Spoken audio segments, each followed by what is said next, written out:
সর্দার একটু ধীরে ধীরে চলো না। আরে তুই আসরে আয়। আরে আরে এরম মেরে ফেললো রে শর্ট দিয়ে। তোমরা তো ছোট ছোট কেন? আরে আমাদের সাহায্যের প্রয়োজন আছে। ওই দেখো আমাদের বাসাতে, আমরা ওখান থেকে এসেছিলাম, আমরা এখানে এসে গেছি। আমাদেরকে আমাদের বাসাতে ফিরিয়ে দাও না।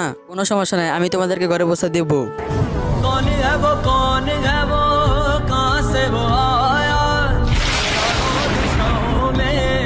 আরে শালা ফেলে দিল রে। ওই তোরা দেখ সর্দার এসে গেছে, আমাদের এখন কোনো ভয় নেই, সর্দার বেঁচে দিয়েছে আমাদের। ধন্যবাদ ভাই, তুমি আমাদেরকে বাঁচিয়ে দিয়েছো।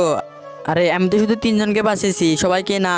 না তুমি আমাদের সবাইকে বাঁচিয়েছো। কিভাবে বাঁচালাম আমি তোমাদেরকে? ওই দেখো ওই দানব ক্ষুধার্ত হয়ে আছে। ওই দানব বলেছিল যে আমি তোমাদেরকে খাবো, কিন্তু আমি বলেছিলাম যে আমি একটা বড় মানুষ নিয়ে তোমাকে দিয়ে দিবো। তো আমি তো মিলে দিয়েছি দানবের খাবার। তোমরা তো সবসময় মেয়েদের নাচানাচির ভিডিওতে লাইক করো, কখনো কি মায়ের ভিডিওতে লাইক করেছো? আজকে পারলে মায়ের জন্য ভিডিওতে লাইক করে চ্যানেলটিকে সাবস্ক্রাইব করে দাও আর কমেন্টে আই লাভ ইউ মা লেখো।